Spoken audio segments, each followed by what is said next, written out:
But what if I told you that Jesus Christ made an amazingly accurate prediction of the future, one that was later confirmed by even non-believing historians?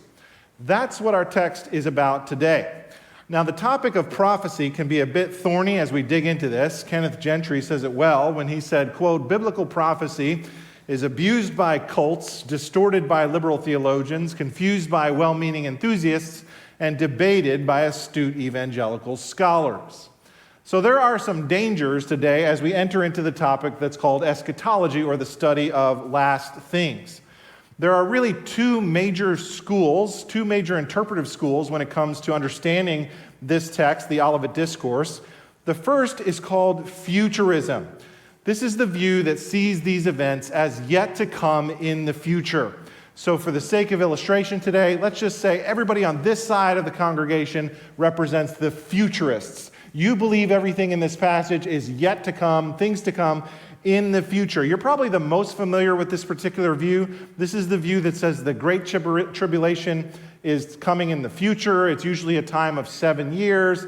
There's an Antichrist. There's going to be a global economy, a one-world government, and a one-world religion.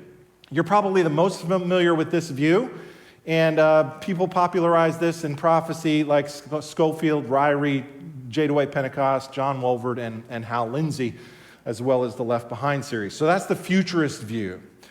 The other view is called the preterist view. That's going to be the people on this side of the congregation today. You're going to represent the preterist view.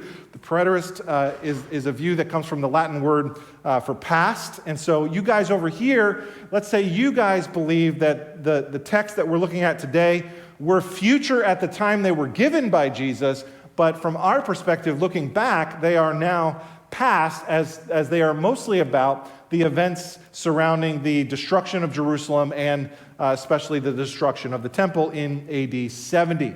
So in your view, in these people's view over here, there is no future Antichrist, there is no future things like tribulation. Those things have all been fulfilled in the past. You're preterists.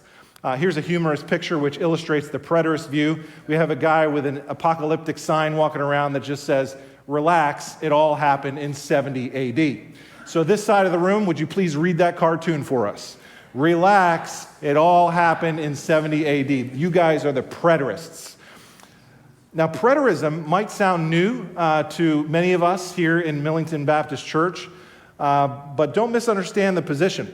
There are many well-known preterists throughout church history, including John Calvin, John Owen, Matthew Henry, B.B. Warfield, and R.C. Sproul. Don't misunderstand what these preterists over here are saying either. These preterists would hold to the Apostles' Creed. They would say, we believe that Jesus Christ is coming again. He sits at the right hand of the Father. From thence he shall come to judge the quick and the dead. And we believe in the key cardinal doctrines of the Christian faith, the Trinity, the gospel, all of the main things they are in agreement about here on the preterist side. It's just that when they read Luke 21, they are reading this text as if it describes something that has already happened in the past. So that's the question. Is the tribulation something that was already fulfilled in the past, like everybody over here says, or is the tribulation something that is yet to come in the future, like everybody over here says? Now, for hundreds of years, really intelligent scholars have debated this topic. There are several tough interpretive issues here and solid reasons for each of these two views. They are each held by wonderful Christian scholars who love the Lord, who love the Word, and who love the Gospel of Luke. So I want to be really careful this morning to be respectful towards those who may have a different view, because it's really hard to go with, to decide which way to go at times. And so I want us to respect each other. So the two sides of the room, you are looking at your brothers and sisters in Christ. They love the Lord and they love you. They are part of the kingdom and we are in this body together.